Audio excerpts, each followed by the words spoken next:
All right.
Grand Rising. Give everyone a moment to get back in. Sorry for the delays. Just rising.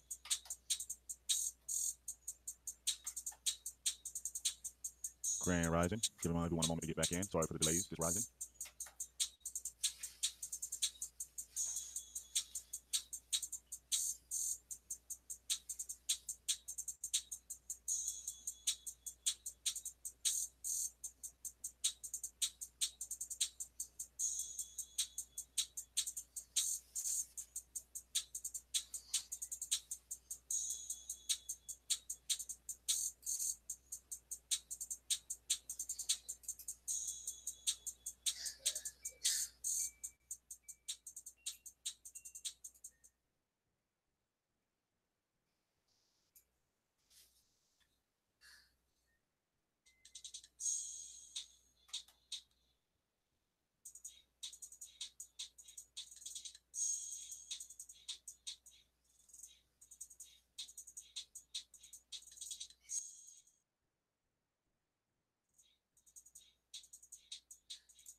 this issue for a number of years.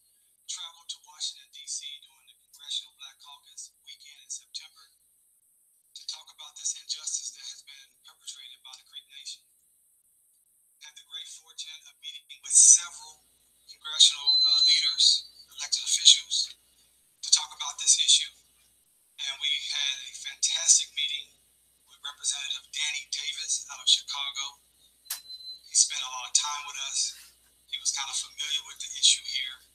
And he made it his vow and a commitment that he would not allow this injustice to continue. And he would do all that he could with his colleagues to stop it. So that's why I'm here. I'm so happy and honored. It's a great joy to announce that H.R. 1514 has been introduced in the United States House of Representatives.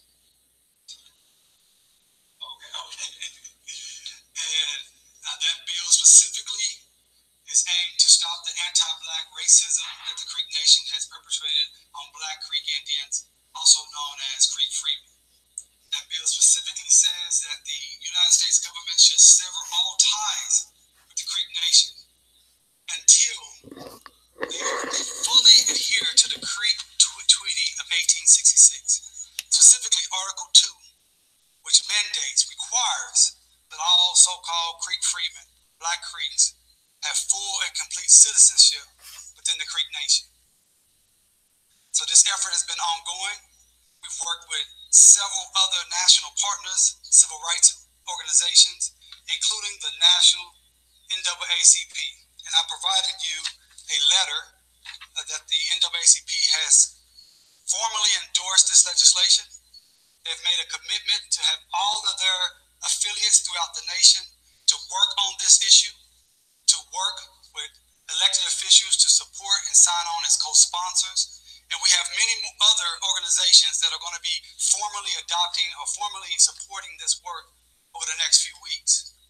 In addition, we have our members, which are in the thousands, who are lobbying and calling and writing letters to their elected officials to say we need this injustice to stop now. And thirdly, I wanted to announce that we will be working with our national partners to call for all individuals of good faith, particularly African Americans, to stop doing any business with the Creek Nation till they do right by Black Creek Indians. Our national partners have committed to helping us contact different organizations, different music groups that are coming through and actually perform at the Creek Nation casinos, to put them on notice that they should not spend their money with an institution that is openly, brazenly, and boldly discriminate based upon race. And discrimination is illegal in the United States of America, regardless if it happens here in Tulsa, here in the state of Oklahoma, or in the Creek Nation. And so this legislation, we believe, it's a just legislation. It's long overdue. We were just talking before we started how many members we have lost along the way of this battle. How many people have died without having this issue resolved? And that's one of the reasons we had this press conference here at the Greenwood Culture Center, as we stand on original Creek Freeman land. You couldn't have this institution, you couldn't have Black Wall Street without Creek Freeman. And as we see the many pictures of those who survived the 1921 Tulsa Race Massacre, we know many of those individuals were Black Creek Freemen. So we stand on their shoulders. Yes. We push through, over a way where tears have been watered, treading our path to the blood of the slaughter. We thank Representative Danny Davis and his office, particularly his Chief of Staff, Mr. Earl Edwards. Absolutely. And we look forward to working with them to get this bill passed. Thank you. I'll take a few questions. Yes, sir. What's the current status of your lawsuit? The federal lawsuit is currently pending in the District Court of the District of Columbia.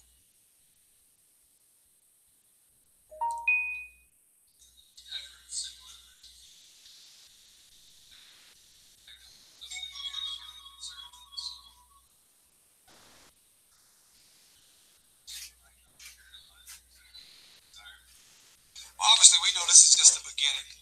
This is a fight that some of these people have been involved in clearly their entire life. So, are we concerned that, or do we know this is going to be a fight? Absolutely.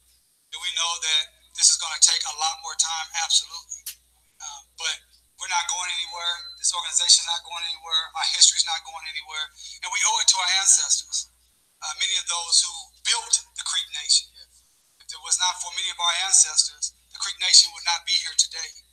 And so, yes, that's always a concern, but truth crushed to the ground will rise again. And we believe that our issue is right. We believe we're on the right side of history.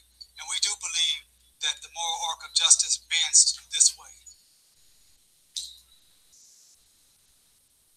Say that legislation calls on the federal government to cut side. What would be back to that?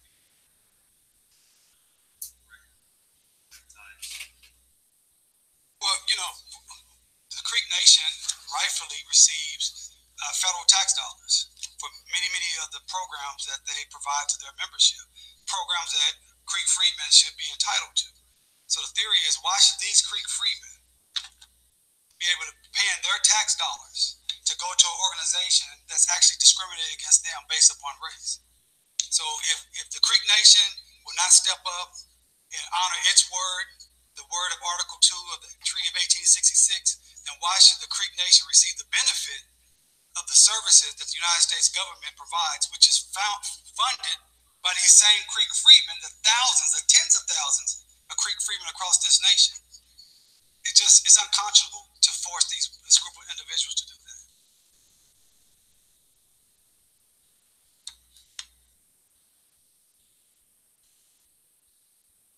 Any other questions?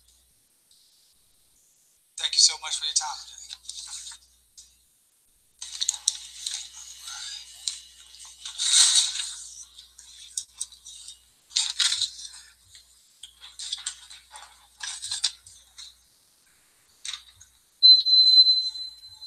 An injustice anywhere is a threat to justice everywhere. Now, since 1979, Creek Nation has rained down a grave injustice against thousands of Black Creek Indians, some of who are actually here today, who've been trying to right this injustice without recourse. I'm attorney Demario Solomon Simmons, and I have the great honor and pleasure of being the general counsel for the Muscogee Creek Indian Freedmen Band. I'm standing here with board members of the Muscogee Creek Indian Freedmen Band. I have Jeff Kennedy to my left, Wanda Grayson to my right, and Sharon Lindsay Scott further to my right. Several months ago, this organization, who has been working on this issue for a number of years, traveled to Washington, D.C. during the Congressional Black Caucus weekend in September to talk about this injustice that has been perpetrated by the Creek Nation. Had the great fortune of meeting with several congressional leaders, elected officials, to talk about this issue. And we had a fantastic meeting with Representative Danny Davis out of Chicago. He spent a lot of time with us. He was kind of familiar with the issue here. And he made it his vow and a commitment that he would not allow this injustice to continue. He would do all that he could with his colleagues to stop it. So that's why I'm here. I'm so happy and honored. It's a great joy to announce that H.R. 1514 has been introduced in the United States House of Representatives. Okay. And that bill specifically is aimed to stop the anti-Black racism that the Creek Nation has perpetrated on Black Creek Indians, also known as Creek freedmen.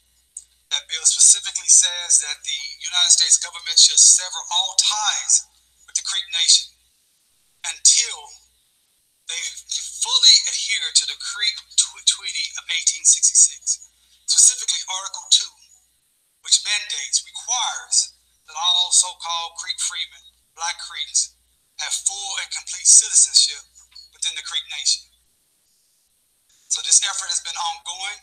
We've worked with several other national partners, civil rights organizations, including the National NAACP, and I provided you a letter that the NAACP has formally endorsed this legislation. They've made a commitment to have all of their affiliates throughout the nation to work on this issue, to work with elected officials to support and sign on as co-sponsors. And we have many other organizations that are going to be formally adopting or formally supporting this work over the next few weeks. In addition, we have our members, which are in the thousands, who are lobbying and calling and writing letters to their elected officials to say we need this injustice to stop now. And thirdly, I wanted to announce that we will be working with our national partners to call for all individuals of good faith, particularly African Americans, to stop doing any business with the Creek Nation till they do right by Black Creek Indians. Our national partners have committed to helping us contact different organizations, different music groups that are coming through and actually perform at the Creek Nation casinos, to put them on notice that they should not spend their money with an institution that is openly, brazenly, and boldly discriminating based upon race. And discrimination is illegal in the United States of America, regardless if it happens here in Tulsa, here in the state of Oklahoma, or in the Creek Nation. And so this legislation, we believe, is a just legislation. It's long overdue. We were just talking before we started how many members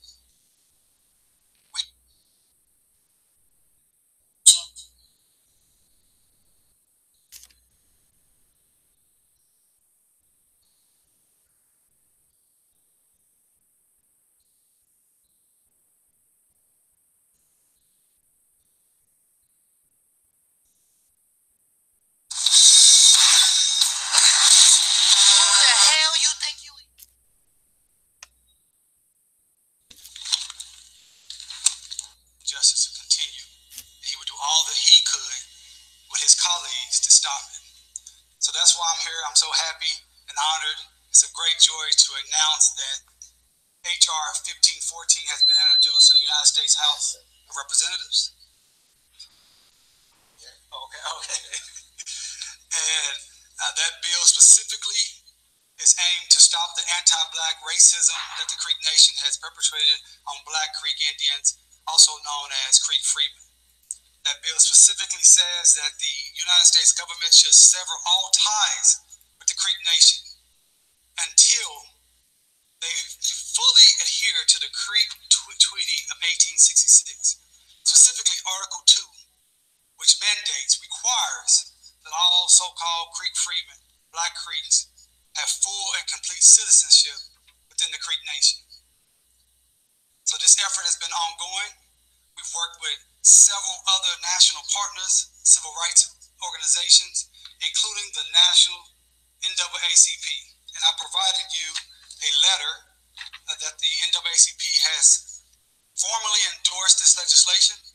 They've made a commitment to have all of their affiliates throughout the nation to work on this issue, to work with elected officials to support and sign on as co-sponsors. And we have many other organizations that are going to be formally adopting or formally supporting this work over the next few weeks.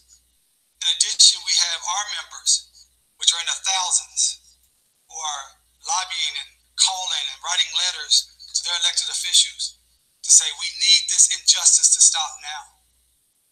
And thirdly, I wanted to announce that we will be working with our national partners to call for all individuals of good faith, particularly African Americans, to stop doing any business with the Creek Nation until they do right by Black Creek Indians.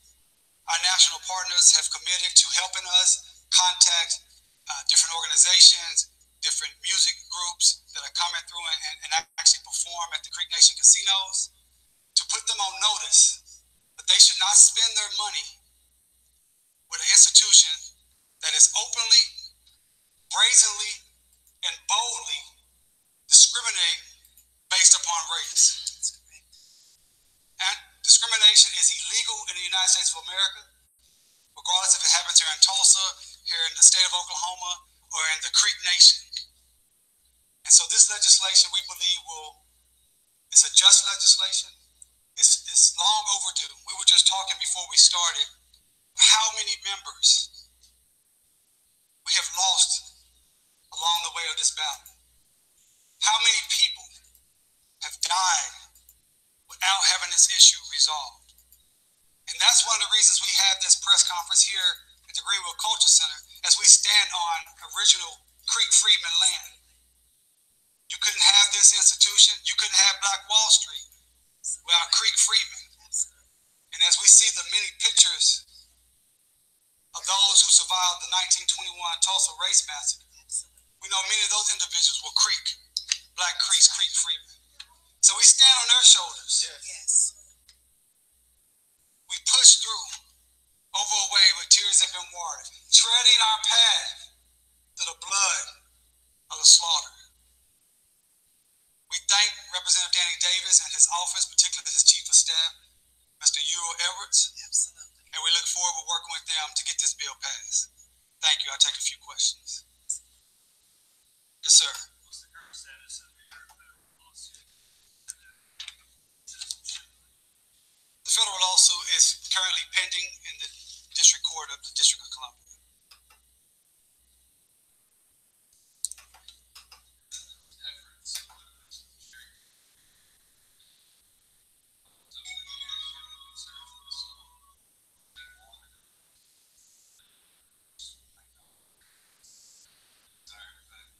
Well, obviously, we know this is just the beginning. I mean, this is a fight that some of these people have been involved in clearly their entire life. So, are we concerned that, or do we know this is going to be a fight? Absolutely. Do we know that this is going to take a lot more time? Absolutely. But we're not going anywhere. This organization is not going anywhere. Our history is not going anywhere. And we owe it to our ancestors, many of those who built the Creek Nation. If it was not for many of our ancestors, the Creek Nation would not be here today. And so, yes, that's always a concern, but truth crushed to the ground will rise again. And we believe that our issue is right. We believe we're on the right side of history. And we do believe that the moral arc of justice bends this way. So when you say that legislation falls on the federal defense side, what would be back to that being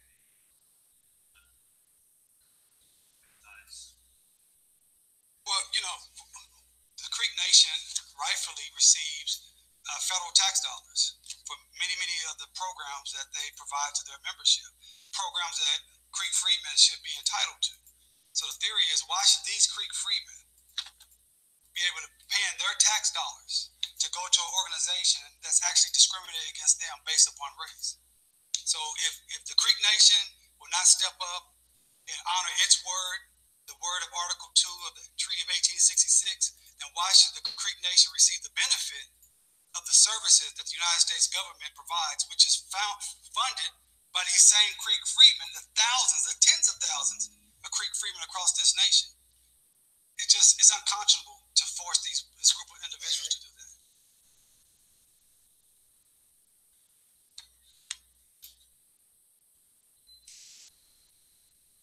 Any other questions? Thank you so much for your time today.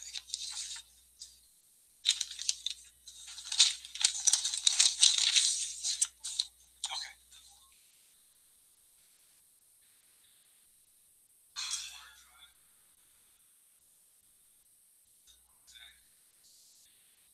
Well, the 13th, 14th Amendment applies across the board here in the United States of America. So everyone is subject to the United States Constitution.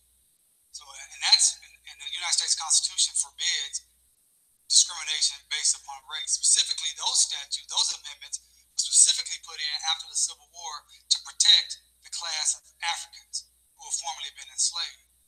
In the Treaty of 1866, which was negotiated by 5 individuals of the Creek Nation, including my 4 times great-grandfather, Cal Tom, it specifically states that Creek Freedmen or Black Creeks would have complete citizenship rights as any other Creek.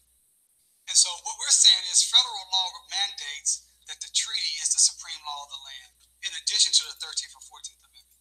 The Treaty of 1866, which we have to understand, is the same treaty that allows the Creek Nation to be a nation today. So that treaty is in force. They are specifically deciding not to adhere to one particular portion of that treaty. We are believers and supporters of tribal sovereignty as Indians ourselves. We just want both sides to continue to fulfill its promises. And that will give us the moral authority as Indians, as Creeks, when the United States does not fulfill their side, to say, look, we're doing what we're supposed to do. You need to do the same.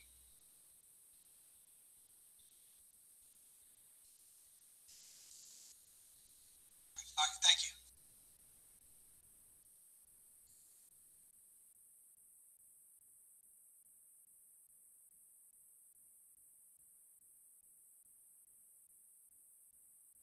Grand Rising, Grand Rising. Was just playing an update of the lawsuit, the case is going on. To keep everybody informed as we get more information, we'll be releasing it. Everyone made it out. Peace, no sellout. Peace, peace. Peace. Peace. What's up, Grand Rising? Man, that was a nice little press conference right there. Yeah, I had to back it up twice for the people, you know. Yeah. You might even have to play it a third time today. That was awesome. That's what's up. So how you feel about it even more here in the press conference? Man, that veil, another veil. He said, "We as Indians," out of his mouth. That's all I needed to hear. We are People the need to stop Indians. being confused. We are them. Yeah, correct. Yep. And I mean, it seems like it's open and shut. I don't understand how you can how you can botch a treaty all of a sudden, and then just only one part of the treaty too. And that was a dagger at the end. Is like that same treaty allows you to be a nation in the first place. You're just trying to adhere to what you want to adhere. Nah, dog. No, man. Nah, man. Mm-mm. Let's talk about it. Let's taco about it. Yeah, he laid it out for you, though. Yeah, exactly. 1866, after the Civil War. And they said that the Creek Indians at that time, the majority of them fought in the Civil War. And like I said again, when you see them pictures, them stories, I'm just saying, who do you see? You know, true indeed, they still got the misinformation of us coming from Africa in there. But you'll find out doesn't stick by reading the treaty itself, the Treaty of 1866. Because if that was the case in 1866, they would have called you an African. They didn't. They're only calling you African now. They trying to squeeze that in there. Every little story they can talk about in this century. Like, oh, let's talk about it. That's the twist on it. That when they talk about it in present time, they change the word and say African. But back then, they just called them Creek freedmen and stuff like that to separate them. We also read when they came up with the rolls that in 1906, that they got mad and they went to the floor and complained that they had to remove us because it was too many of us and they could never win a vote and they would lose control. And this is 1906. I'm gonna see if I can pull the Treaty of 1866 and post it up for everybody. I'll put it on the download for everybody on the website.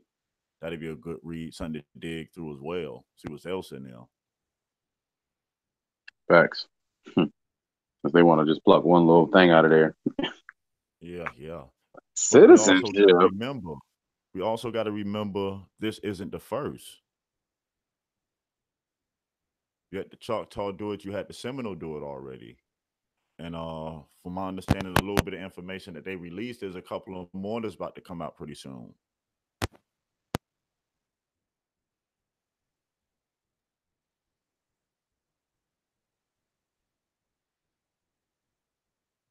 I mean, wow. Great times.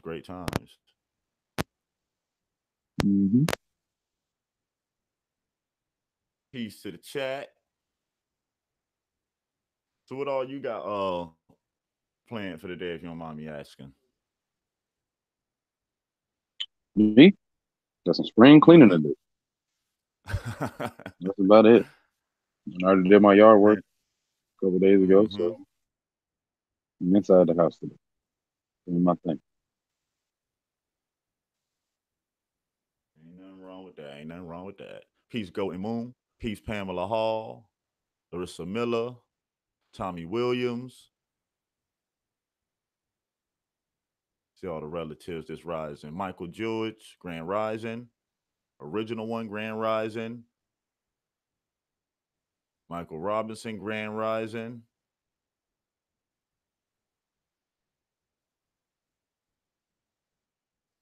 Pull this up real quick. Y'all give me 30 seconds. Pull up the next little tidbit for you.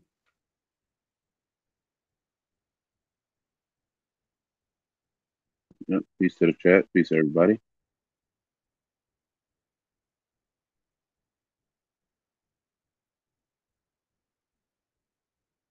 See y'all out there.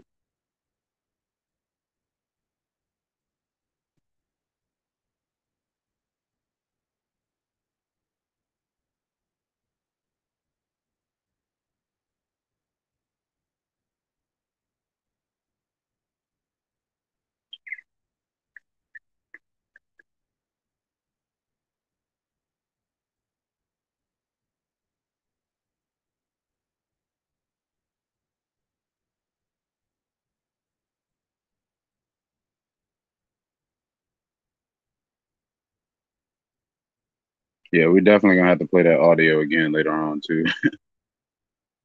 Just because. Oh yeah, most definitely. And look, Especially for closing out. yeah, he couldn't even get no more questions. I was like, oh man, you covered it. You got it. That's you. That's all. No more questions. Matter of fact, you add what you want to add to it. Say something else. Basically. I got all I needed. Well, real quick, got a quick genealogy tidbit to play for everybody real quick. Here we go.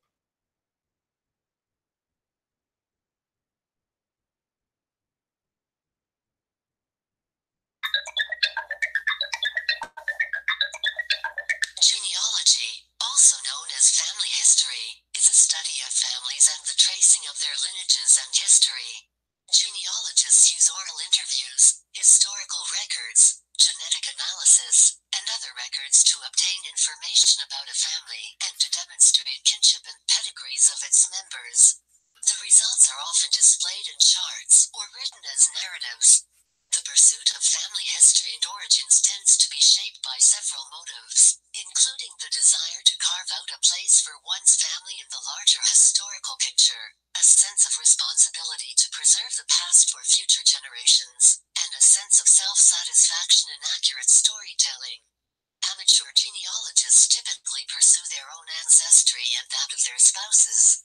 Professional genealogists may also conduct research for others, publish books on genealogical methods, teach, or produce their own databases. They may work for companies that provide software or produce materials of use to other professionals and to amateurs. Both try to understand not just where and when people lived, but also their lifestyles, biographies, and motivations. This often requires, or leads to, knowledge of antiquated laws, old political boundaries, migration trends, and historical socio-economic or religious conditions. Genealogists sometimes specialize in a particular group, for example a Scottish clan, a particular surname, such as in a one-name study, a small community, for example a single village or parish, such as in a one-place study, or a particular, often famous, person. Bloodlines of Salem is an example of a specialized family history group. It welcomes members who can prove descent from a participant of the Salem witch trials or who simply choose to support the group. Genealogists and family historians often join family history societies, where novices can learn from more experienced researchers. Such societies generally serve a specific geographical area. Their members may also index records to make them more accessible, and engage in advocacy and other efforts to preserve public records and cemeteries. Some schools engage students in such projects as a means to reinforce lessons regarding immigration and history. Other benefits include family medical histories with families with serious medical conditions that are hereditary. The terms genealogy and family history are often used synonymously, but some offer a slight difference in definition.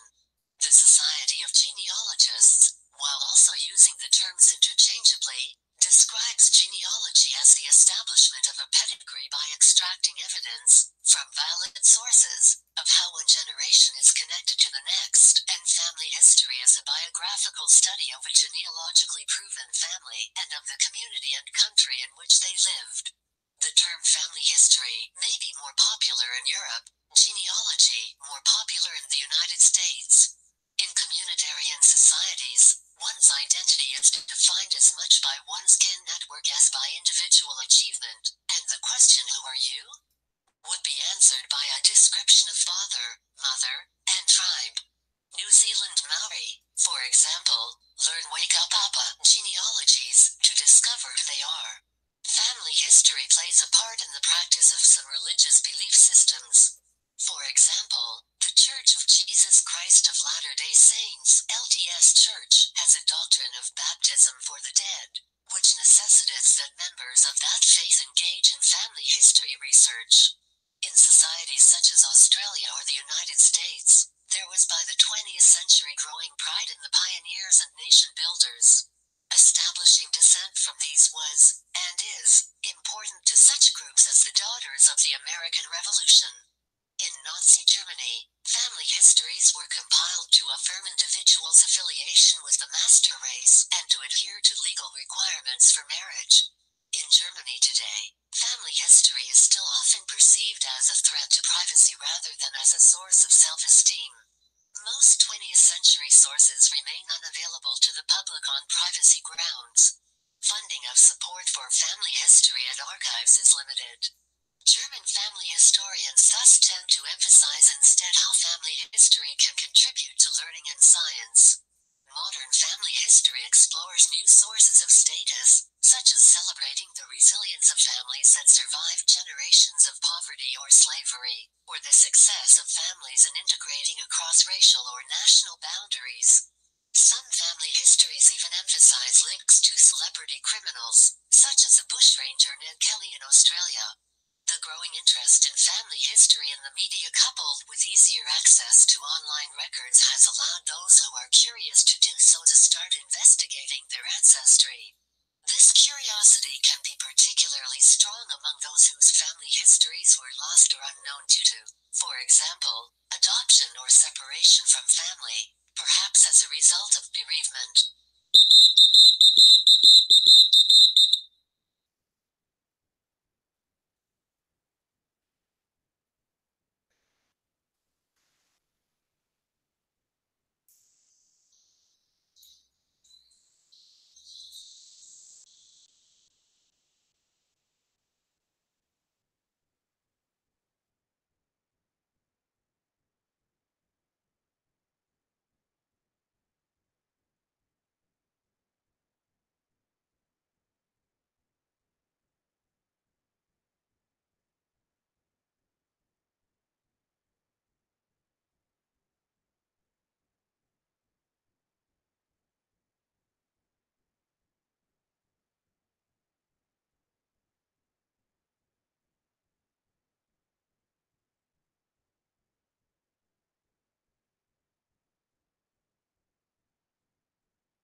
It was just a quick definition of genealogy, the meaning and history of it.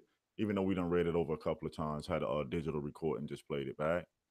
Pamela Hall, that's what's up. Tracing your grandparents back to Scotland, that's big.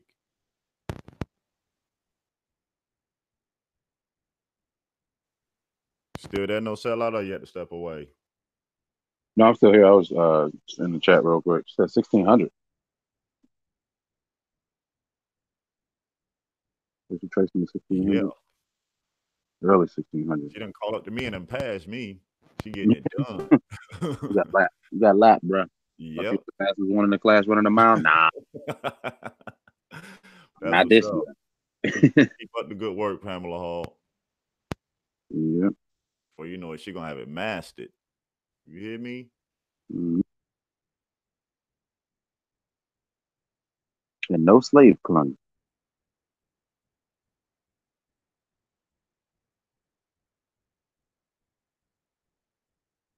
And you said that was one line so far that you got that far back with. Wow. Genealogy, that's the key. Start your search. Find thyself. Know your people. Let's find these tribes and let's start tying back into our land. We already know what it is. We go through the same Yep. routines every day, and we're gonna keep pushing the same narrative till we get as many of us tied back in. Start affecting real change.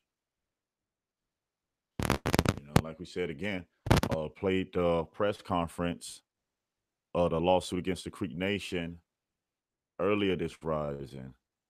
And as we were saying, we're not the only ones. There's a lot of us out here fighting and fighting the good fight, the right fight in the right direction. You know, now it's up to as more and more of us come into the information, come into the knowledge, start joining these front lines.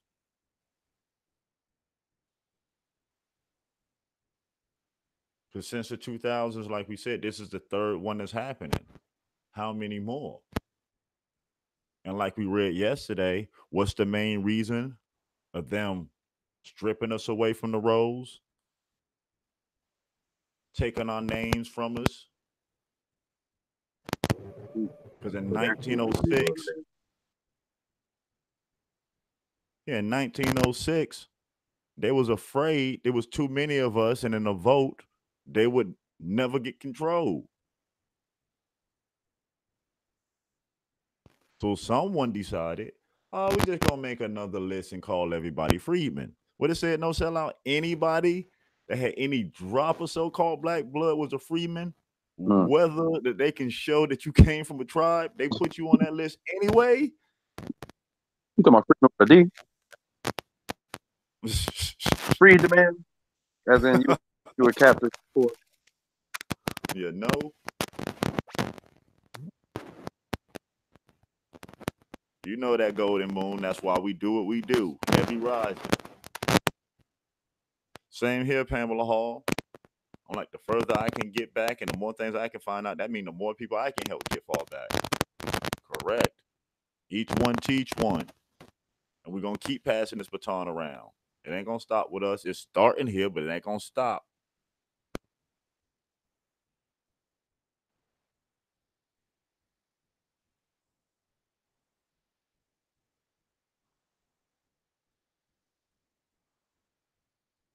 See what else we got popping up real quick. See what stories that came through. Just got the update.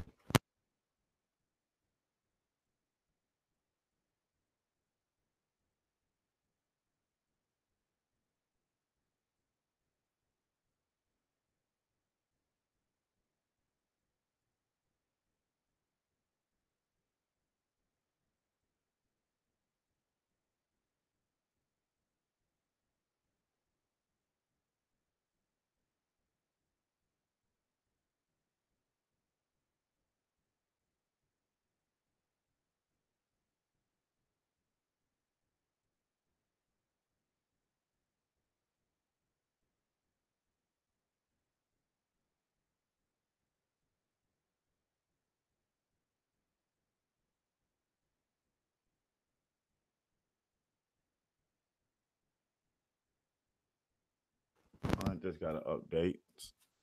Had a couple requests to play it back. Just come in, so do that real quick.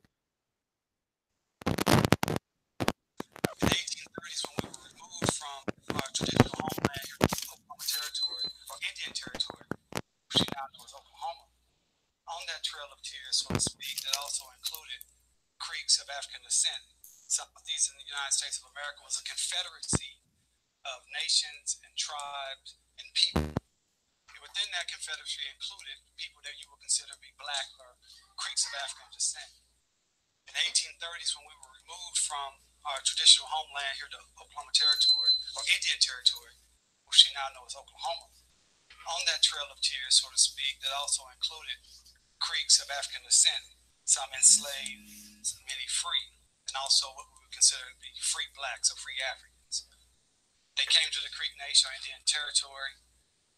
They were here, they were productive citizens up until the Civil War. The Civil War split the nation. You had some Creeks who sided with the Confederacy, called the Southern Creeks. You had other Creeks who were what we call loyal Creeks, which included many of the Creeks of African descent. At the end of the Civil War and the treaties were being negotiated, there were 5 individuals who participated in those negotiations and signed that treaty of 1866. One of those individuals was a Creek of African descent, or African Creek, by the name of Cal Tom, who was my 4-time great-grandfather. He signed that treaty, and in that treaty, you have a copy of it. All our media members and anyone else that wants a copy will give it to you. Article 2 of that treaty simply says, or clearly says, that Creeks of African descent shall have and enjoy all the rights and privileges of native citizens, including an equal interest in the soil and national funds, and the laws of said nation shall be equally binding upon them and give equal protection of all such persons and all others whatsoever of race or color. That is where we are today, because from 1866 until the Dawes Commission of Roads, which first started with the Dawes Act, which was passed in 1893, and then when they created, 1887, when they created the Dawes Commission in 1893. Then in 1898, the Curtis Act, where they forcibly enrolled Creek citizens. It was the United States government that segregated so-called Creek freedmen. It was the United States government that used the hypo descent rule that said 1 drop of black blood makes you black. It was the United States government that created a separate roll of so-called Creeks by blood and so-called Creek freedmen. That was not something that the Creeks did themselves. However, in 1979, the Creek Nation, relying upon this openly racist Dawes rolls, decided to segregate, strip, and steal the heritage, culture, and citizenship of those so-called Creek freedmen and their descendants. Their descendants are here today. I would like for the Creek, Black Creek, or so-called Creek freedmen descendants to please stand. Please just stand and be recognized. Please stand.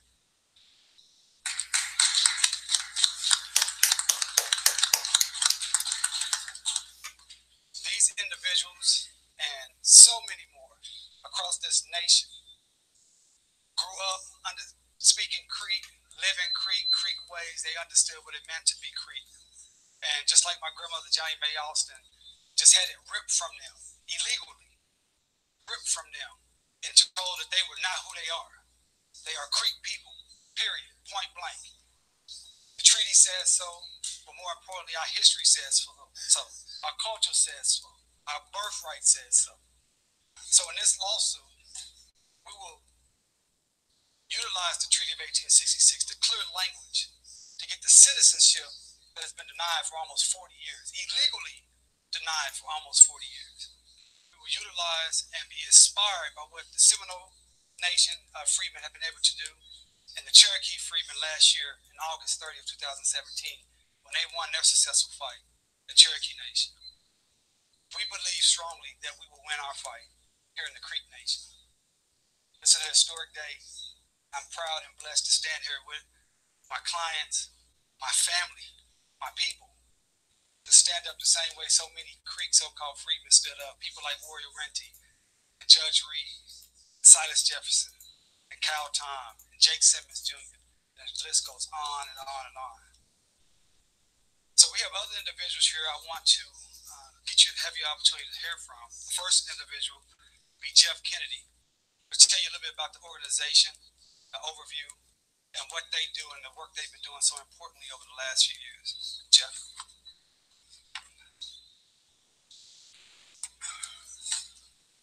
I don't normally do this, so just kind of bear with me. First, I'd like to thank the law firms of DeMauro, Solomon Simmons, Riggs Abney, Grant Zorn, and Beveridge and Diamond for the awesome work that they've done. We were really excited that they sought us out because they recognize the great contributions we have been making to the community, and they felt like we are the best to represent this lawsuit. The MCIFB, of course, is comprised of members that can trace their ancestry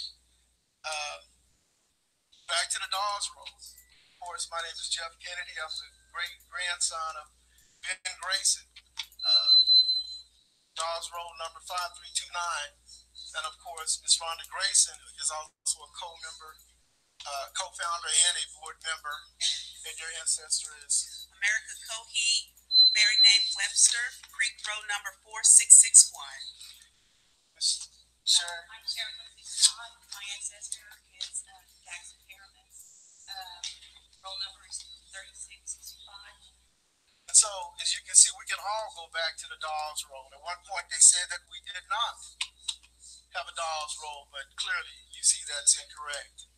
So, what I'm basically about to tell you is a little bit of an overview. Our mission statement is, I'll read that, to preserve and protect the unique historic and heritage and genealogy of the Muscogee Creek Indian freedmen who were removed to Indian Territory, which is Oklahoma, on the Trail of Tears. Next, to promote interest and participation by sharing genealogical information with members, researchers, and the general public.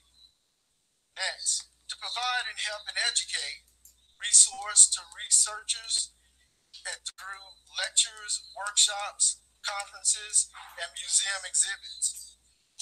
And lastly, to educate the members and the public of the African Creeks, political rights, and citizens of the Creek Nation defined by the Creek Treaty of 1866, Article 2. Ladies and gentlemen, we had just celebrated our sesquicentennial. Sesquicentennial, which is the 150th anniversary of the signing of the Treaty of 1866. This marks our 152nd anniversary. Of course, it was ratified July 19th, so we're excited. We are a 501(c) organization. We're over 850 members strong. And what else do we actually want to say? You said that was good enough. But anyway, we just want to thank our members for showing up. Oh, we're done. And sometimes you get a little excited, and I do get a little bit emotional because we're really passionate about what we do. We're really passionate about, like I said, what we do. And we just want everybody to know that basically we're trying to come home. We're just trying to come home. Thank you.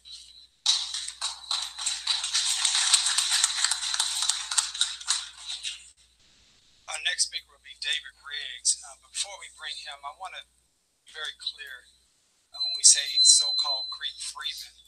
We're not trying to run away from anything, but you have to understand that African Creeks or Black Creeks, they didn't use that terminology. It's not what they called themselves.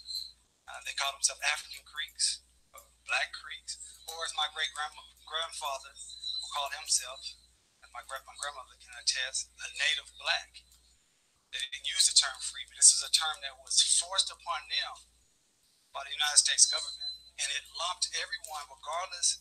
This is not about blood, but it lumped everybody into one category regardless of who their real genealogy is. And that's not right. And that's what we want to continue to fight against as we continue to fight to get citizenship. We want to make sure we can correct the history of who these people are. So, David Riggs from our firm, one of our firm founders, Mr. Riggs. Thank you, Mario.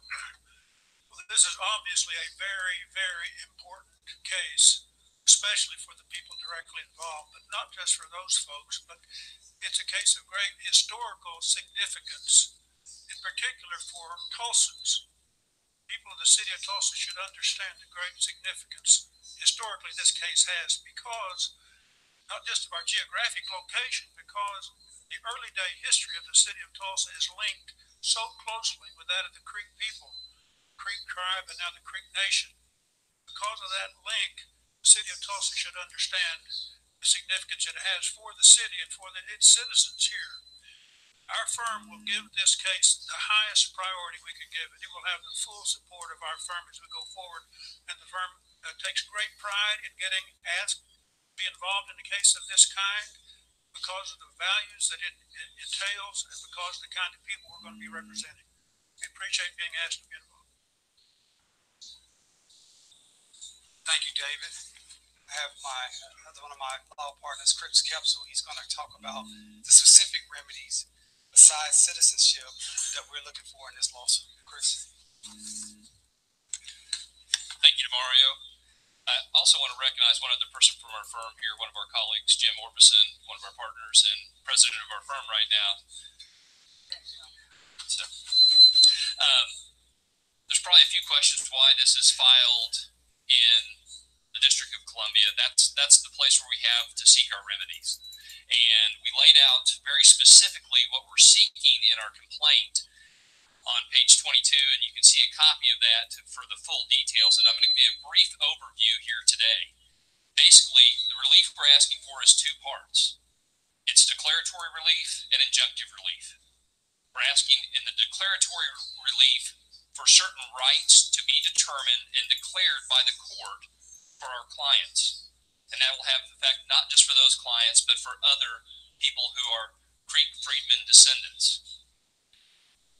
We're concerned that if we don't have the specific remedies and relief asked for in that complaint, that the citizenship may be granted, but they may be treated as second-class citizens in the Creek Nation, and that's not acceptable. We're seeking specifically to make sure that they're granted full citizenship, the right to vote, the right to hold office, the right to run for office, the right for all benefits that are granted to all equally situated Creek citizens. We can't accept anything less. That's what we're asking them for. We also have federal defendants in this case. The reason we have federal defendants is because we have to make sure that on both sides of the aisle here, both at the tribal level and at the federal government level, that rights are protected. And we're asking that the federal defendants be enjoined, be restricted from taking any action or providing any benefits to the tribe until this citizenship is granted in full to our clients. In addition, we're asking that the court appoint the BIA a trustee to make sure that these rights are protected. And that's a kind of a broad overview, but most importantly, what we're asking for is the equal rights for our clients and for the citizens, the Creek freedmen descendants, to be treated as full and complete citizens of the Creek Nation. We thank you for your time.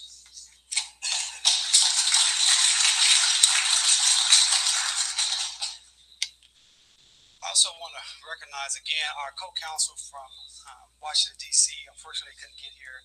But I just want you to know they are also excited to be a part of this case. They also have committed a tremendous amount of resources behind this effort. We have 4 lawyers from their office working on this case. Graham Zorn, Vanessa Hartwich, Matt Snyder, and John Gutman.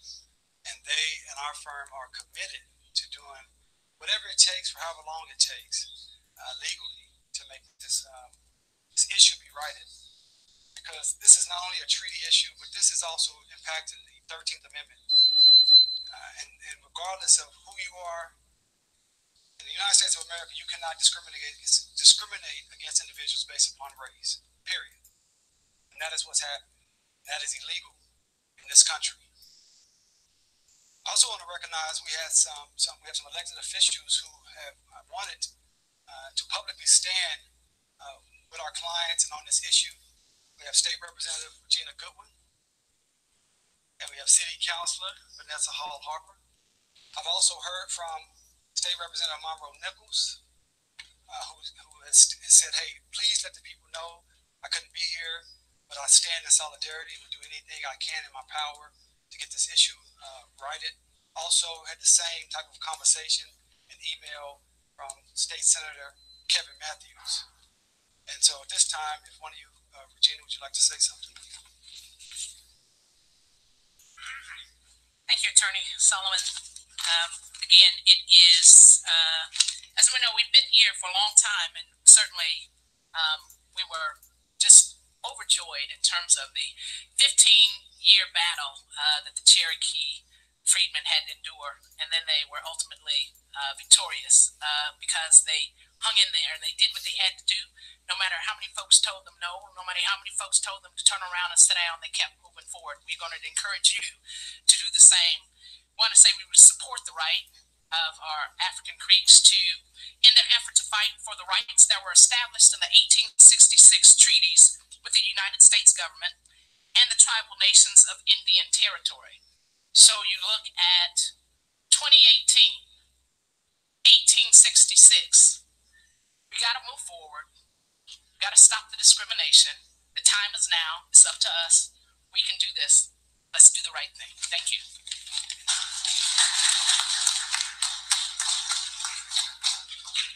So in conclusion, again, I think our goal is very clear. We believe that the law is very clear, that the Treaty of 1866 is enforced. It has not been abrogated. In fact, it's the Treaty of 1866 that the Creek Nation utilizes as its jurisdiction to be a nation. And I want to make sure we understand that the Creek Nation is not a collection of a race of people. It is a political sovereign nation. And it's a political sovereign entity. It does not have a right to discriminate based upon race. And it does not have a right to not follow federal law. Federal law says these people, Creek of African descent, are 100% Creek citizens. And we intend to prove that in the district court, and we have to appeal it. Whatever we have to do, we will do that. I mean, concluding, my grandma, please stand. That's my 86-year-old grandmother, Johnny Mae Austin. Her father, my great-grandfather, John W. Simmons, was a Roll Creek miner, Creek number 602. My grandmother tells me how she grew up speaking Creek, going to Creek events. She was a Creek. Our family has been Creek for as long as we've been around. We're doing this for people like her. Thank you.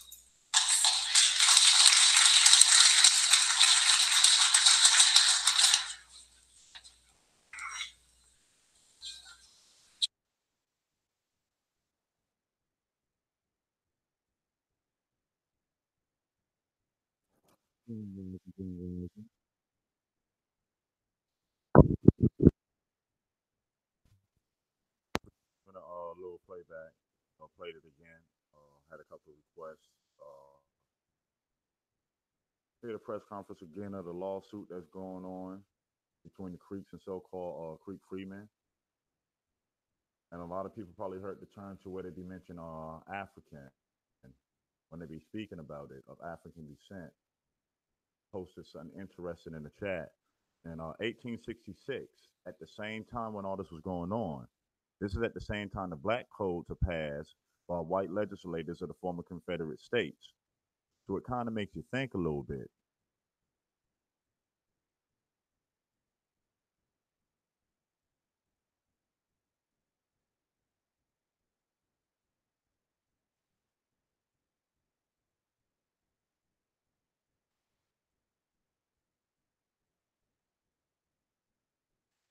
No sellout, you still there?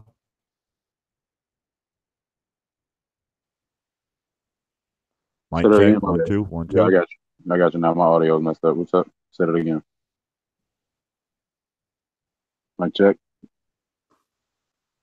Microphone check.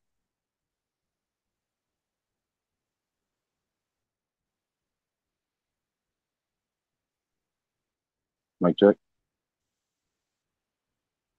Hold it down.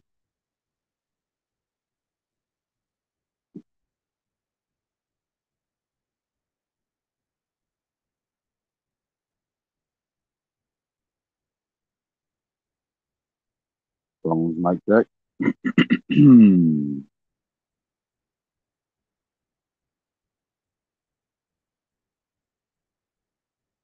Oh, they got him. Well, they got me in my audio.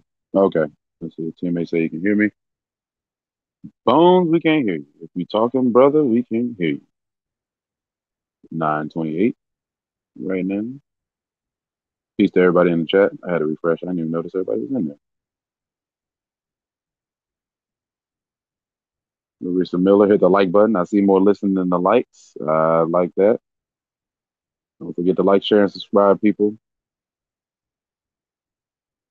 Peace. I'm just saying.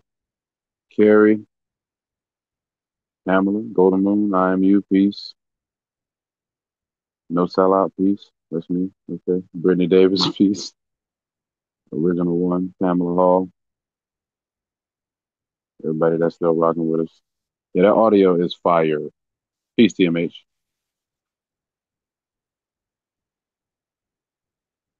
Phones is audio. There's no fire, by the way.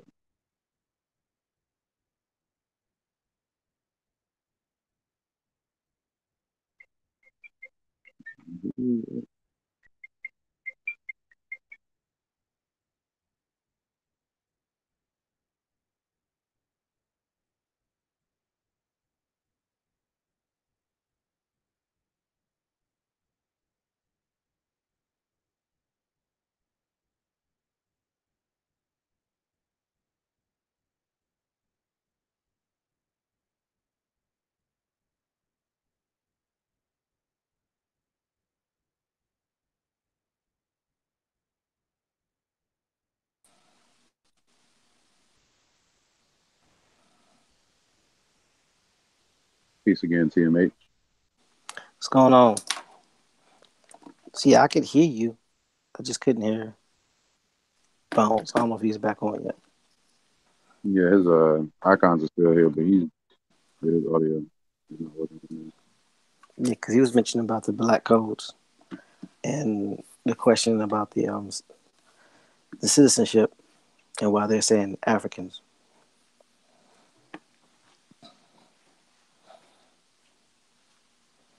That is definitely something that we need to look into because if I had to guess, which is what I'm gonna have to do right now, is that at one particular time, maybe the Africans that were here were granted the same rights as whites, and they were citizenized, and they just lumped everybody into that category. I mean, because there were some Africans that came over here. Yeah. So they lumped everybody as African who had a darker hue. That might have been what that 13th Amendment was all about, especially with the black codes. Exactly. Okay.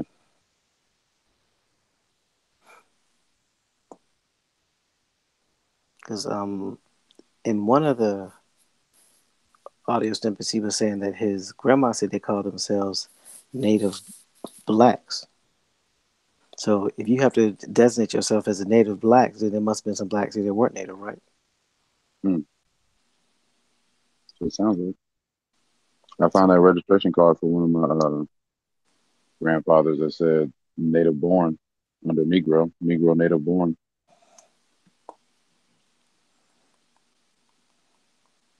So sounds like we got to do a little bit more work. That's why genealogy is important. That's why it's the key. That's why it's going to unlock a lot of doors. I find it interesting that this law firm is extending a lot of resources to get this taken care of and what they're asking for. Because they're basically going into a sovereign nation and demanding that this tribe not discriminate based on race, which is exactly what they're doing. And because they're receiving government funding, and that government funding is coming from the United States must honor the 13th Amendment and the 14th Amendment where you can't discriminate based on race, then they're saying that you shouldn't give them any funding, or you should freeze all their funding until they adhere. Yep. I mean, it's right in the article. It's in the treaty. It's in the treaty, Article 2. I mean, that kind of guarantees citizenship. So for them not to have any, it's like, okay. So you bigger than the art. You bigger than that treaty and the article, I guess.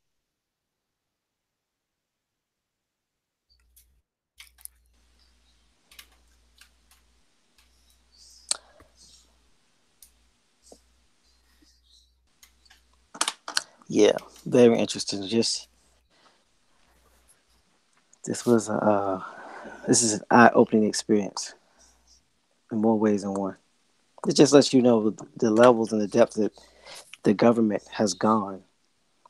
Well, certain legislatures, we'll put it that way, have gone to take control of the land and take control of the voting rights and the voting power of these tribes. And why they spend or appear to spend so much money in keeping us from knowing who some of us really are.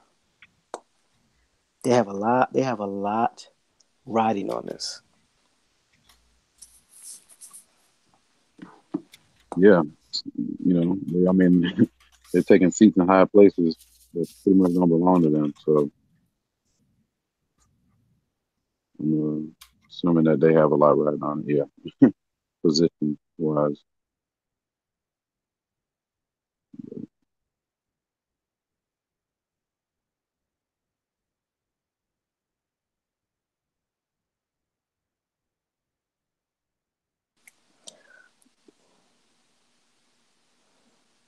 Peace, panel. I'm just now looking at the chats. And Jay Susquehanna said they was first called Black Indian Code. They were first called Indian Codes. And the original one says one of the guys behind ADOS said Native Blacks.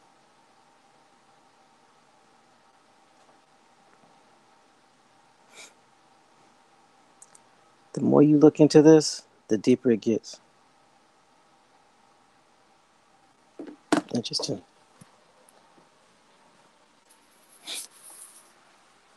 So we'll definitely keep an eye on this and see how, I guess, how the saying goes, how far down the rabbit hole we get.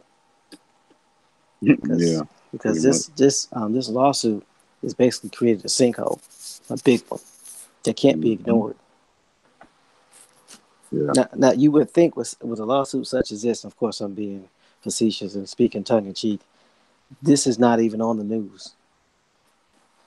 It's not on in any of the major networks or outlets. But this is a huge lawsuit. Yeah, sure. I mean, the veil, man. I keep talking about this veil because I mean, a lot of people just don't know.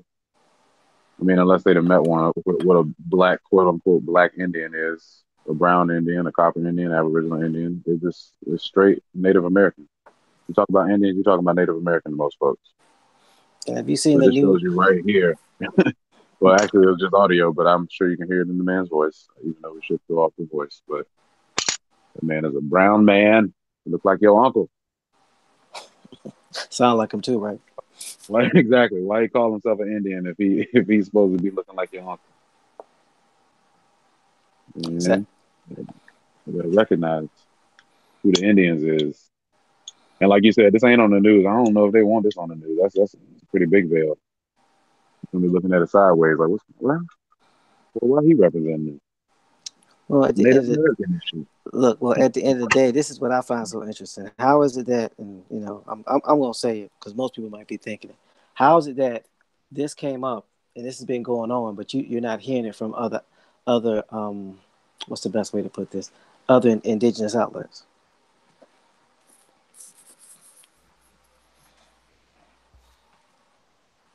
Facts. Where they at though? So we must understand that they're not the quote unquote colonizers. The news aren't the only ones that's doing this. Everybody want to point to people that don't look like themselves, but they're not pointing to the people that look like them that's keeping this information from getting out. Because just like your mom got a hold of this information, I'm sure a lot of other people could have got a hold of this information. And there have been people that have been doing this research a lot longer than we have. So why are we not hearing about it? That's what's up. Yeah, exactly. Like it don't even. It's almost like the head scratcher. Like what are y'all doing for real? So there are individuals that don't want this information to get out, and some people are profiting from it not getting out because they might be getting something in the form of a kickback or what have you for not releasing this information or for interfering with people finding out who they are. Mic check. What's going on? Loud and clear. No, I had to switch mics out real quick. Sorry about that. It's all good, bro. Mm-hmm. So that's what's got me thinking. I mean, because we already know what. Here's one thing I will say. I've never heard a government official. Now again, I'm just telling you what I've heard and what I haven't heard. I've never heard a government official come out and say that there were no melanated Indians ever, and that melanated Indians were only individuals that came across the Bering Strait that have either a mongoloid or a Latin hue. Okay, you've never heard a government official say that. You've never heard anybody in Congress say it. We normally get pushback from people that look like us or people that are in those tribes. Facts. Yep. So the question is, why are some of our own people appearing? Because I can't prove it yet, but why some of our own people are doing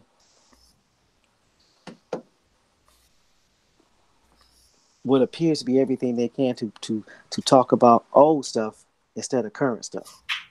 And I just leave it at that. When you bring up an interesting point with that one, though.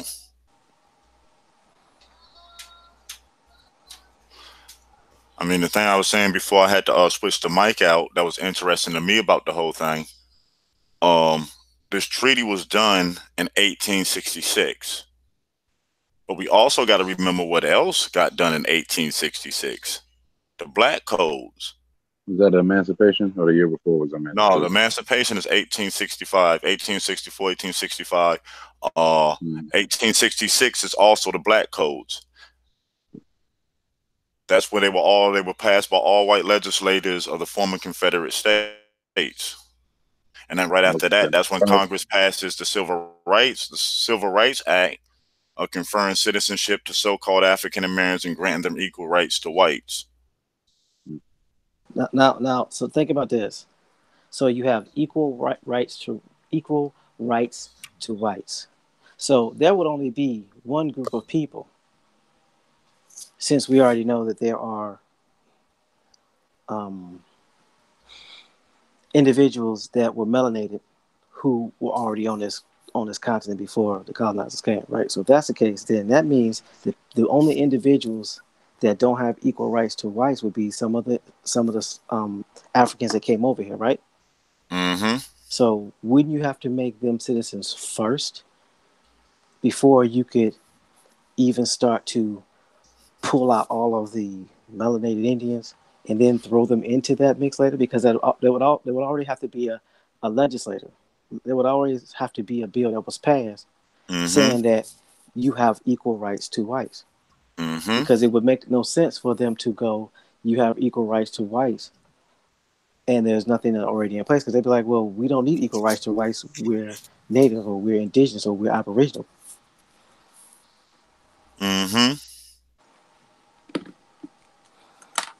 That's a good point, a good valid point on that too. And plus, they only talk about two sets. You nailed it on the head. At this time, at 1866 and 65, they only talk about two sets of people. That's my point. So you have to create a law that makes people equal rights to whites. But basically would be, if you think about it, that would be second class citizens. I mean, yeah, the truth, because you already had people that already living here. So if they were already living here, they already had their laws, they were already established, they already had certain protections. They would be your first class citizens because they were here first. So your second class citizens would be your citizens that were here second. And if we listen to the government, right, the Europeans and the Africans came over here at the same time. So there would be second class citizens and then people that were indentured servants or people that didn't have the same rights as the second class citizens. So you have to give these individuals that came over here with the colonizers or colonizers brought over here, I'm using air quotes, the same citizenship or equal citizenship, and then stop pulling out all of the melanated Indians and classifying them as African or black and now you give them the same rights as white people or the whites. Yeah, because if you study it, you can see it happening. Let's remember what happened right before 1866, 1865, the Emancipation Proclamation. And what did it really do? It brought our ancestors into the systems, therefore making them citizens, because that's what they was mad about. It's kind of funny when you look at 1865 and 1866, then you come to 1906, where they just blatantly on the Congress floor telling them that they want you removed. And even when you hear in the article what he was telling you, they were still striking us off of records in 1977. Yeah, because you got to think about it. Not everybody, not a lot of all the melanated Indians were on those Dawes rolls. The Dawes rolls was the easiest one to get them off because that roll was created by individuals that weren't Indians. They just had political power and they had clout. But you got to realize there were a lot of us that stayed behind. A lot of our family members didn't go go doing the Trail of Tears. We either went south or we went south or we went north. We didn't go west. I mean, to put it in today's terms, what they really did, they gerrymandered the place, moved us around, removed you, renamed you on paper. So when it came time to vote, it wasn't enough of us to keep our own people in power. They voted theirs in, and to make sure that they don't lose it, they started changing our names ever since. Ain't that something? I mean, ain't that what they do now when they change the voting blocks and voting districts so they can keep certain politicians in power? It's the same. It's the same song and dance. It's just a different dance. New folks. Yeah, I was gonna say new folks dancing or a different dance floor. Yeah, that's why I pointed it out, because if you think about it, that's all it's ever been. Keep our numbers down, keep us blinded on who we are so we don't use our voice. In 1906, if they're on Congress floor saying the fear is in a vote they can never get their way, that told me all I needed to know right then and there.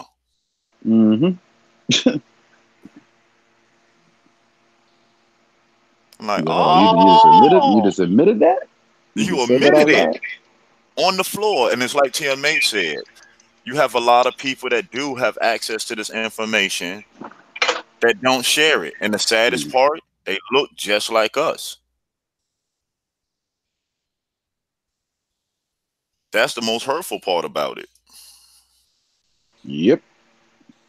And then they want to smile when they see you coming into it. Oh, hey, you here? But if you think about it, is that any different than some of the tribes that sold us out? Some of our own tribes that sold our people out? No, not really. Line them up. Same thing. Jay says all of this is a caste system from start to finish. Yeah, that's how they started. That's what appears how they started it out.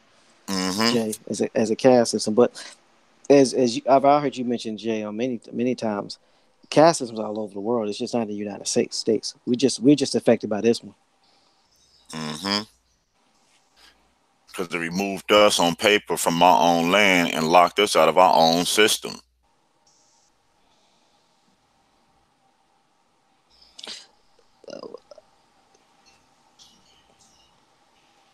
IMU says the whole idea was, as the U.S. established their control of the landscapes, the intention was not to honor any of the treaties. Well, if you listen to the treaties, it's not that they don't have intentions on honoring the treaties. They're just trying to change the face of the people whose treaties they're honoring. Yeah, because they still go by the same rules and everything. All they did was remove us out. So when they vote, there's not enough in there to vote us in. I mean, let's put this in layman's terms. If they're telling you, we're finna say this again, in 1906, there were so many of us that they could not win an election. What do you think the country looked like if they don't remove us off of paper? Who do you think sitting in all the seats and running everything? Exactly. Do you ever think they implement their ways on top of our ancestor system if they don't remove us? Like I keep saying before, a lot of people look at the physical war part. They never beat us with that. That never happened. They beat us with a pen and paper. And like teammates say all the time, the same way they put us out is the same way we got to get back in. Because I'm noticing something. Basically, every tribe that's fighting and established, they under that 5013C, I noticed. Just mention. Not only that, but there are a lot of organizations that generating millions and even billions of dollars are under 501c3. Mm-hmm. I mean, he mentioned it. He mentioned it in the interview. So go ahead, teammate. No, if people would just start doing their research and stop listening to people that's not bringing any factual data, they would actually see that. You can the great thing about this information is you can look it up and it can be proven easily. If you want to know how a company is laid out, all you have to do is go pull up their constitution and bylaws. I challenge anybody to go pull up the NFL's constitution and bylaws, and it will shock and amaze you. Most definitely. Go ahead and pull up the NBA's constitution bylaws. Go and pull up NASCAR's constitution bylaws. Go ahead and pull up Procter and Gamble's constitution bylaws. Go ahead and pull them up. They're public records. But see, if you do that, now that's going to change the way you look at things. You realize what sovereignty really is. Because how if you are the NFL and you are a group of billionaires in the United States of America, the Supreme Court does not overturn your ruling. I'll wait. All you are is a nonprofit organization that is for entertainment only. So you shouldn't be able to be affecting people like that, right? And don't they bring in billions of dollars a year? That's all a tax write-off because they're what again? The NFL is 501. It's a nonprofit organization. It's a 506c. And if anybody doubt what I'm saying, please look it up. Don't listen to what I'm saying. Go look it up. Yes, please do. Look up and find out what it really is and what it really means. And like TMA said, that's another veil you'll start pulling back, and you'll be like, "Hold up, for real? Really?" You'll understand how it really works. And we say it all the time. We have to learn our ancestors' system. How are we going to compete and come back if we don't even know the system that our ancestors ran? We look at it every day. Yeah, Golden Moon nonprofit. What you was going to say, TMH? Think about it this way: how did they replace what is one way? Because it's not the, I guess for lack of a better term, it's not the red herring. But if you think about it, what's one way to replace a tribe? With the church. I mean, you can. Yeah, with the church. What is a church? What is a church designated as? It's designated as a 501. Don't they have a board? Yes, they do. Don't they have parishioners or people that attend the church, and don't they have the head, a pastor, aka chief? CEO? Don't we hear about all these? Don't we hear from all these other Aboriginal channels about how the churches first infiltrated the tribes by teaching them, and they were taught in churches, and then they moved from churches to what? Universities. If you go back and do your research, all the universities were originally ran by a minister, a pastor, or some form of clergy. And today, those universities are sitting on what? Tribal lands. So what did you think they did, everybody? As they came in, used paper to move our numbers. We already know there were certain areas our ancestors couldn't identify as American Indian no more. So they start saying that you're extinct. So now they having votes. Because they done scratch you from the roll, so you can't vote. You don't have a voice. So now that allows them to put the pieces and the people that they want in our system running it. And I'm going to say it again, our system, they're just running it and using it against us. It belongs to our ancestors. And Jay said something that's very powerful. He said, we are under a federal system, not our original system, aka organic constitution. So think about this, Jay. You said something powerful, and I know how you flow. So I'm gonna rock with you. We are under a federal system. So how do you be under something? Someone has to put something over top of something that already exists. So they put their Exactly. constitution and bylaws over our constitution and bylaws and voted our leaders out. And it eventually kicked the whole congregation, aka tribe, out. And it replaced our tribes with churches, which is the reason why there's a church in every inner city, in every place where we gather. That's why we have such strong ties to churches and mosques, because we've always been people that congregate. Yep. Mm-hmm. And that's why we tell people. Congregated, but then separated us by putting that many churches on the streets, though. But that's why we tell people when they yell, "Run from the system, run from the system." We tell them, hold up. Do you really want to run from your ancestors' foundation? See, you take the time and you research and you find out what really happened and what did they really do. It wasn't that long ago. You heard this morning in 1977 and they were still wiping us off the roads. I'm going to say it again, 1977. So how long ago was that really? Here's another question. When did Roots come out? I'll wait. That's another thing. You hit wow. Ain't all this propaganda around the same time? Isn't it ironic that all this propaganda was pushed on us at the same time? So IMU asked a great question that we talked about. He says, do we turn the churches back into tribal establishments? Well, if you think about it, IMU, churches are the only nonprofit organization that does not have to file a 909, which is a tax form. And being that they are already in the 501c process, all they would have to do is the church would have to establish that they are a tribe by tying back into their genealogy. Now you got some churches that go back to the early 1800s, like some churches in Alabama and Mississippi and stuff like that. Who's to say that they weren't tribes? But you know what gave it up? I'm finna point out something that was said in the interview. Not the interview. In the little synapse that we did on genealogy, that the little Google speech read. The Church of Latter-day Saints, what did they say they sit on? And what do they members do to be a part of that congregation? Don't they do genealogy to be a part of that church?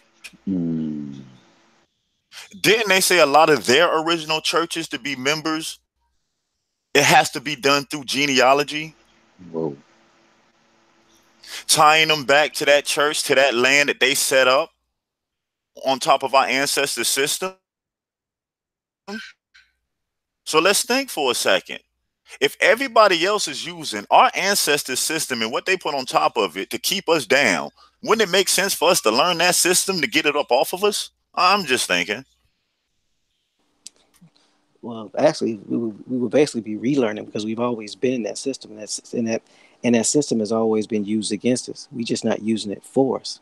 Because if you think about this, if you're already in your house, right, and then they build a mall around your house, and then you're confined within the walls of that mall, but you're still free to roam your house. But you not only leave your house and you leave that mall, you're no longer allowed back in your house, are you?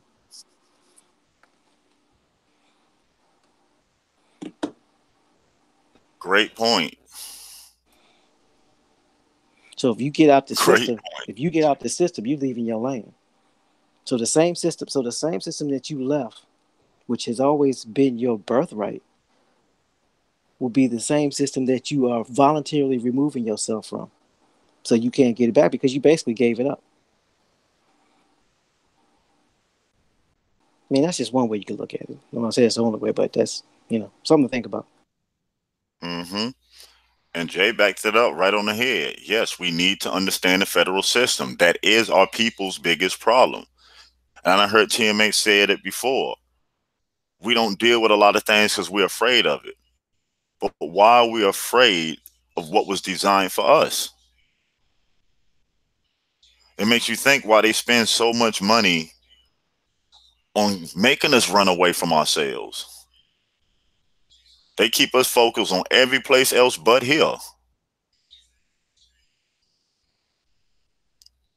Well, IMU is a little bit more than numbers, because we have the people here now.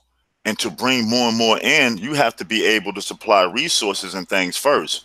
Yep. So we have to look at these things realistically. Why would we bring another generation of children just for numbers and don't have the resources and infrastructure for them? Yeah, I feel like the numbers is already here anyway. I mean, we just got to get together. That's what it is. That's what it's been. Just like we were just talking about the churches. Some of them people in them churches don't talk to each other. You know what I'm saying? From church right across the street, don't even talk to the church right across the street. Same sect. Yeah. And also too, I mean, we've all seen it. You have teams that have the numbers and they have great talent, but because they don't play as a team, they always lose. Mm-hmm. Isn't that our biggest problem as a society? We got the Yeah. numbers. We've always had great talents. We just don't work together. We've always been the majority, so the numbers is there. The numbers is there. Exactly. Teammates hit it right on the head, because think about it. Individually, we'll shine all day.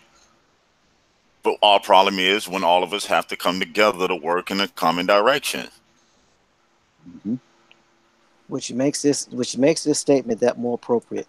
Too many chiefs, not enough Indians. Facts. Facts. You know, and I advise everybody to research with TMH to let everybody know about the NFL being a non-profit. The NBA as well. You can actually go on Google and download the NFL's Constitution and bylaws. Now they have many constitutions and bylaws. You will also pull up the players union, because they got constitution and bylaws too. And the PDF that you're looking for the NFL it has 292 pages, and that's just a partial of it. And it goes and the cover of it talks about 1970, because that's when the NFL and the AFL joined. And on the second page, it says this organization is not intended to make a profit. That's the first declaration on that page. So go pull that up, go look it up, and go do a little bit of research, and you'll start to understand why these major companies that have these bylaws. And think about this. They're the wealthiest sport in the world. But also think about this. when we do something, we have to follow the law, right? Yep. We have to go by the law. So isn't Yep. it interesting that companies have bylaws in them? Yep. And another thing to think about is that our language has always been messed up because of the way they run stuff together or the way they pull things apart. We say bylaws like it's one word, but in actuality, it's really two, because we're Two living words. by that law. By. Yep. So By we don't law. think, and it doesn't resonate with us, that these are actually laws these organizations are putting together to govern themselves so that the government stays out of their business. Mind your business. Leave my business alone. Stay out of my business. Business. Self-governing, self-sustaining.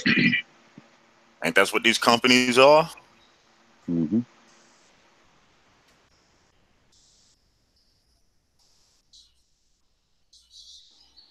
No, IMU. The NFL is non-profit. You have to understand how the business side works. By them being non-profit, the revenue that the NFL brings in, none of it is taxable. But you don't have to take our word for it. Just look it up. It's free. Download it. Walk around it with a PDF. The first page will shock you. Trust me, it did when I read it.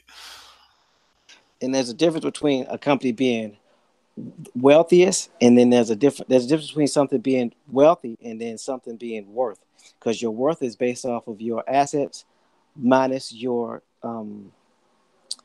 expenses.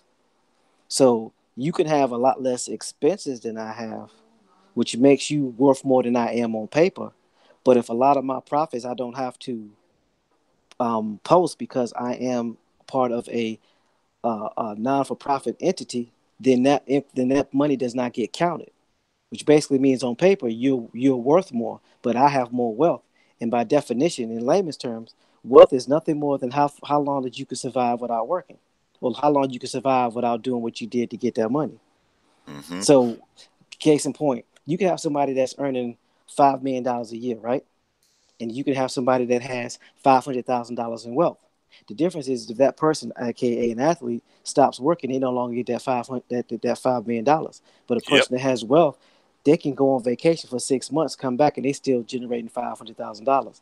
That's the difference. We have to really pay attention and understand not only what's being said, but also in the context of the way that it's being stated, because there's a lot of information that's hidden. The real meaning is hidden in the way that the word is said, because we were taught to read for comprehension, but we weren't taught to read for understanding. Now I go on mute. Original one. Believe it or not, that's why the NFL was able to go after the players for not kneeling, and the courts can't do nothing about it because of their bylaws and constitution. And TMH, IMU got a question for you. He wants to know what's the difference between nonprofit and not profit.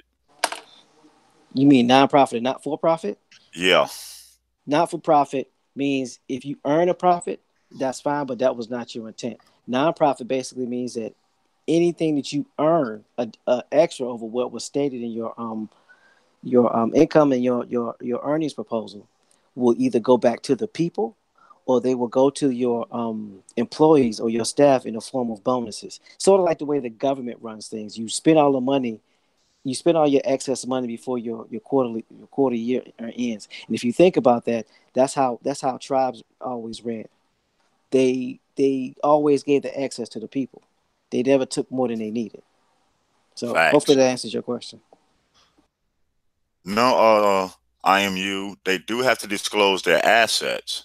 The difference is the nonprofit, them assets that they take in because they nonprofit, they're not taxable. If you understand the difference.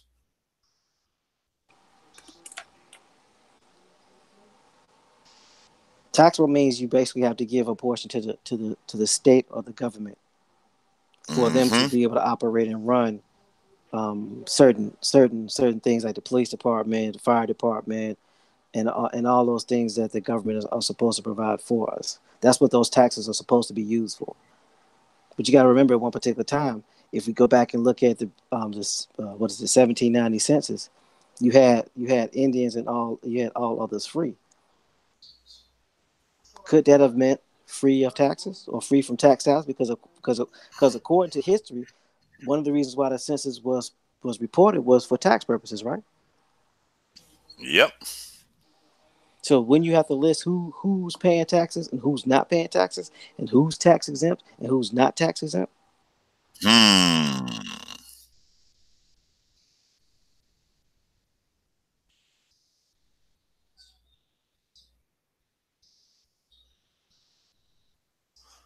Grand Rising Randy James.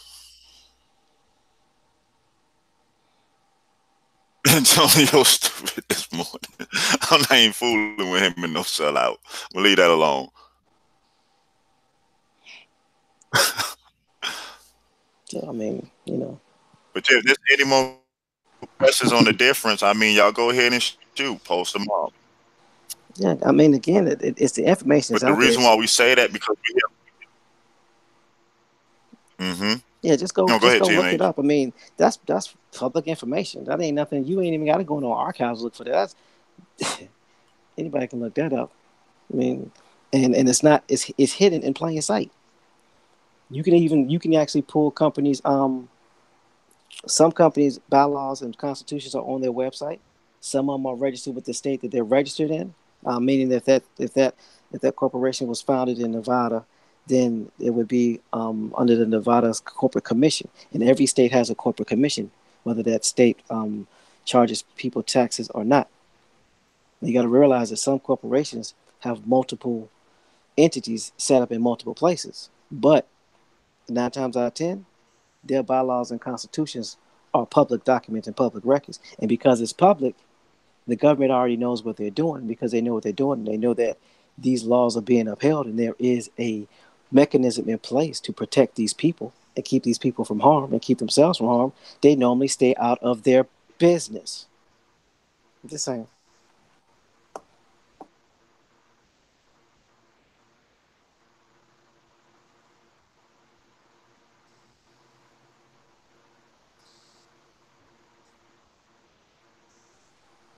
It's bigger than just being tax exempt. It's about getting back to your land, getting back to your tribe. Because again, you can be you can be tax exempt all you want to, but how do you tie yourself back to the land? Tie yourself back to a land that you can't specifically own, then you're no different than a squatter trying to get some property that somebody has abandoned or somebody has forgotten about or somebody doesn't know about. Go back to where your people are. Find who your people are and help them. Take your talents and your abilities to your people. The problem is well, not everybody.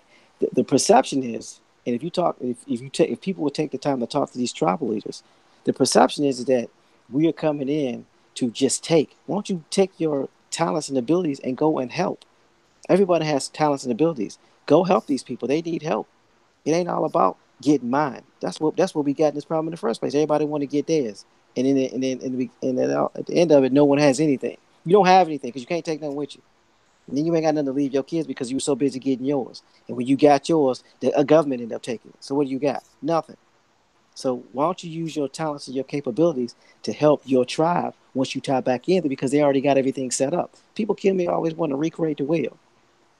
For every Mark Zuckerberg, there are millions of people that are generating large and massive sums of income, and you will never hear about them because they're not trying to shine. They're not trying to be in the spotlight. That's why there's such thing as private foundations. And I can remember hearing, because everybody's talking about Nipsey Hussle, right?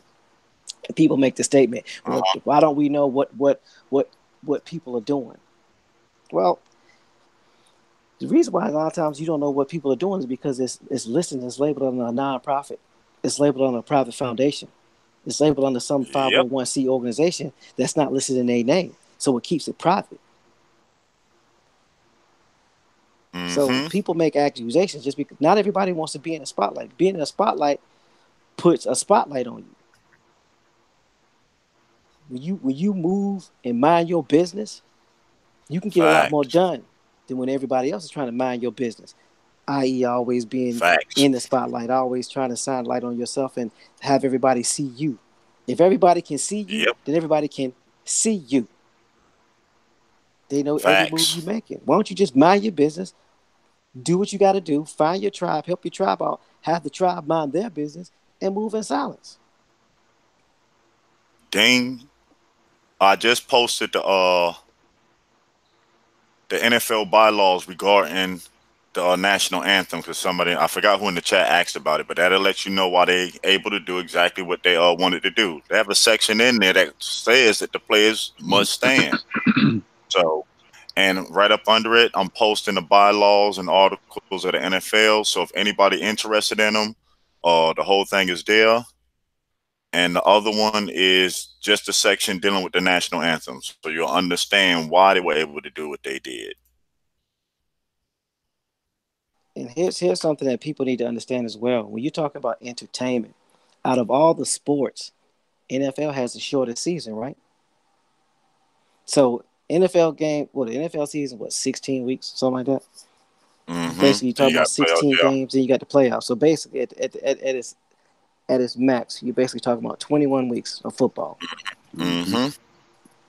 So you think about this: 21 games versus 80-something games in basketball, and 130, 160, 100 some odd games in baseball. Yeah, 120 games in baseball, another 100 in hockey. Yeah.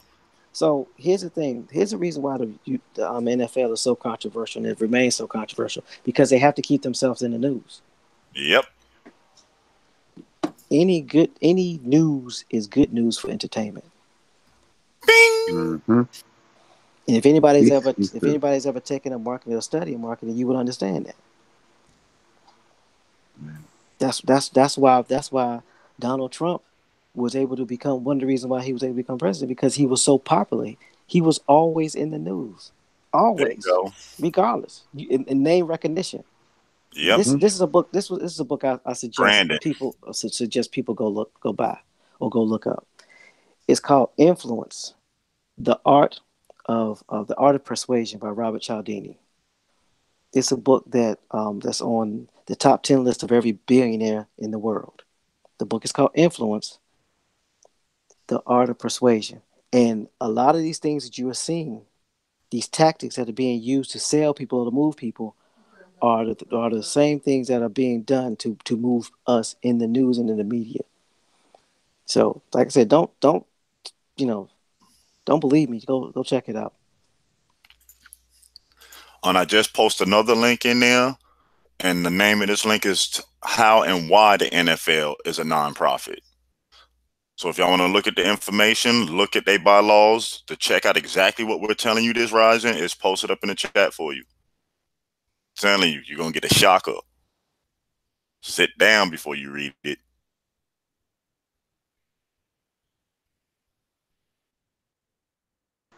Is it going to be a silk shocker or just a shocker? Nah, nah, nah, nah.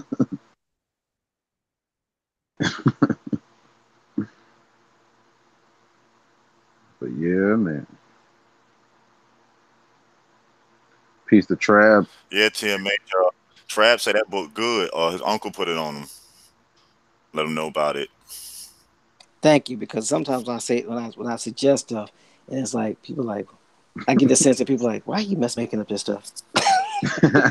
Look, you need to start putting it in writing.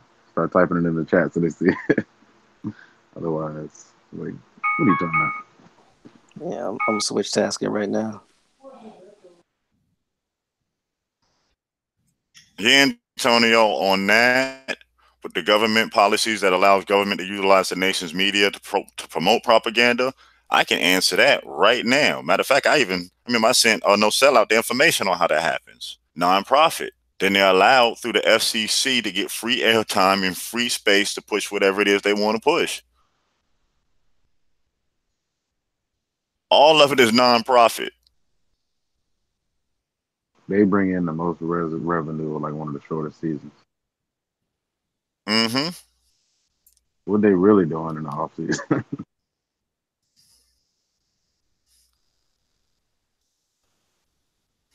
Well, I guess the day we're in, getting ready to wrap it up, I guess, and we'll leave on the note on take the time out or look at the bylaws. You don't have to go deep through them. We're just trying to show you the point that the system that was used to move us out is the same system we need to use to move back in. And we can't be afraid of the boogeyman walking around here hollering, hate this, get out of this, don't deal with this, if you don't even know what this is. You know, any last closing remarks? No sellout to TMH? No, I was about to ask you wanted to run that audio one more time for the latecomers. But if we can keep going tomorrow because they might have an update tomorrow. I mean, I can run the audio to take it out with the audio if that's what you want. Yeah, I think that'd be good. Yeah, all right. Do that.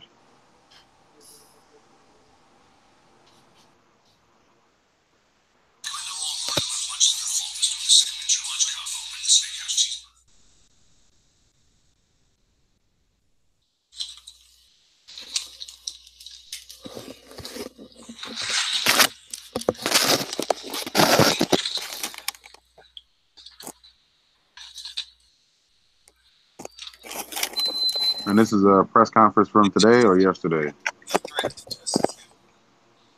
think it was today. Since 1979, Creek Nation has rained down a grave injustice against thousands of Black Creek Indians. Many some of who are actually here today, who've been trying to right this injustice without recourse. I'm attorney Demario Solomon Simmons, and I had the great honor and pleasure of being general counsel for the Muscogee Creek Indian Freedmen Band. I'm standing here with board members of the Muscogee Creek Indian Freedmen Band. Have Jeff Kennedy to my left, Wanda Grayson to my right, and Sharon Lindsay Scott further to my right. Several months ago, this organization, who has been working on this issue for a number of years, traveled to Washington, D.C. during the Congressional Black Caucus weekend in September to talk about this injustice that has been perpetrated by the Creek Nation. Had the great fortune of meeting with several congressional leaders, elected officials, to talk about this issue. And we had a fantastic meeting with Representative Danny Davis out of Chicago. He spent a lot of time with us. He was kind of familiar with the issue here.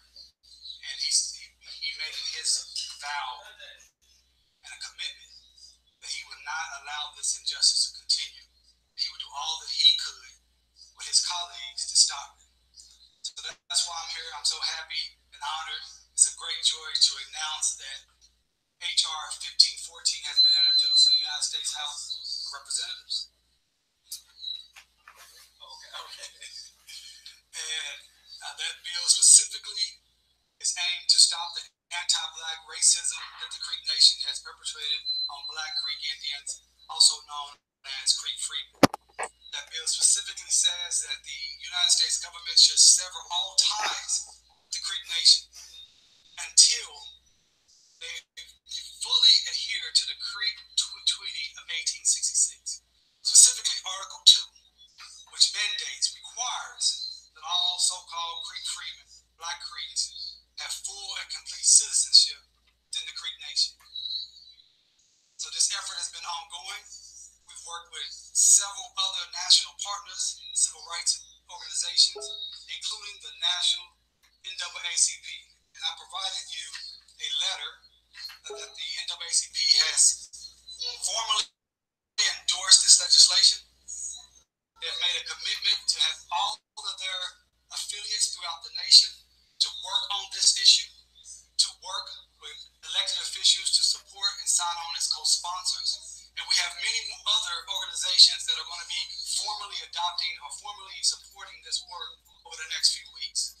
In addition, we have our members, which are in the thousands, who are lobbying and calling and writing letters to their elected officials to say we need this injustice to stop now. And thirdly, I wanted to announce that we will be working with our national partners to call for all individuals of good faith, particularly African Americans, to stop doing any business with the Creek Nation until they do right by Black Creek Indians. Our national partners have committed to helping us contact different organizations, different music groups that are coming through and actually perform at the Creek Nation casinos, to put them on notice that they should not spend their money with an institution that is openly, brazenly, and boldly discriminate based upon race. And discrimination is illegal in the United States of America, regardless if it happens here in Tulsa, here in the state of Oklahoma, or in the Creek Nation. And so this legislation, we believe, it's a just legislation. It's long overdue. We were just talking before we started how many members we have lost along the way of this battle. How many people have died without having this issue resolved. And that's one of the reasons we had this press conference here at the Greenville Culture Center, as we stand on original Creek Freedmen land. You couldn't have this institution, you couldn't have Black Wall Street without Creek Freedmen. And as we see the many pictures of those who survived the 1921 Tulsa race massacre, we know many of those individuals were Black Creeks, Creek Freedmen. So we stand on their shoulders. Yes. We push through, over a way when tears have been watered, treading our path to the blood of the slaughter. We thank Representative Danny Davis and his office, particularly his chief of staff, Mr. Euro Edwards, and we look forward to working with them to get this bill passed. Thank you. I'll take a few questions. Yes, sir.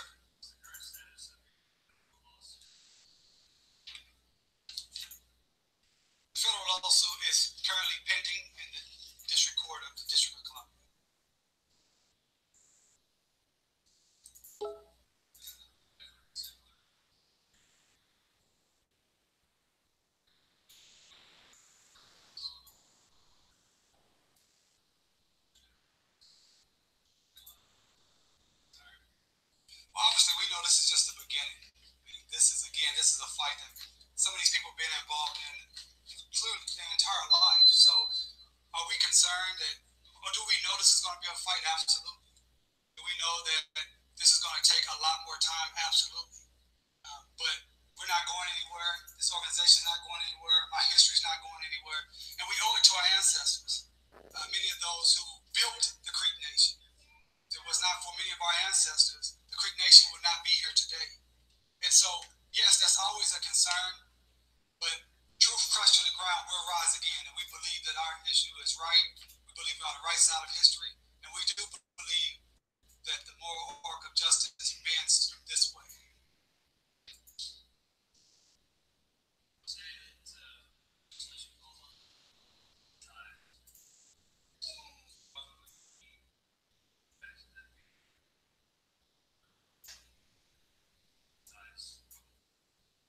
Well, you know, the Creek Nation rightfully receives federal tax dollars for many, many of the programs that they provide to their membership, programs that Creek freedmen should be entitled to. So the theory is, why should these Creek freedmen be able to pay their tax dollars to go to an organization that's actually discriminating against them based upon race? So if the Creek Nation will not step up and honor its word, the word of Article 2 of the Treaty of 1866, then why should the Creek Nation receive the benefit of the services that the United States government provides, which is funded by these same Creek freedmen, the thousands, the tens of thousands of Creek freedmen across this nation? It's unconscionable to force this group of individuals to do that.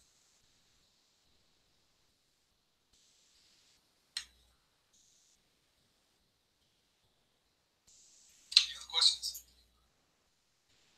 Thank you so much for your time today.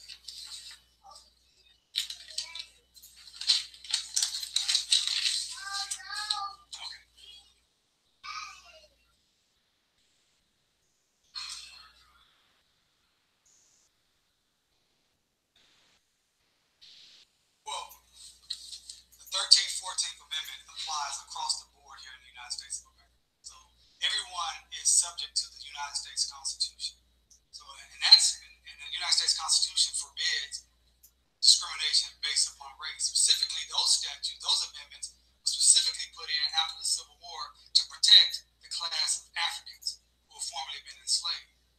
In the Treaty of 1866, which was negotiated by 5 individuals of the Creek Nation, including my 4 times great-grandfather, Cal Tom, it specifically states that Creek freedmen or Black Creeks would have complete citizenship rights as any other Creek. And so what we're saying is federal law mandates that the treaty is the supreme law of the land, in addition to the 13th and 14th Amendment. The Treaty of 1866, which we have to understand, is the same treaty that allows the Creek Nation to be a nation today. So that treaty is in force. They are specifically deciding not to adhere to one particular portion of that treaty. We are believers and supporters of tribal sovereignty as Indians ourselves. We just want both sides to continue to fulfill its promises. And that will give us the moral authority as Indians, as Creeks, when the United States does not fulfill their side, to say, look, we're doing what we're supposed to do. You need to do the same.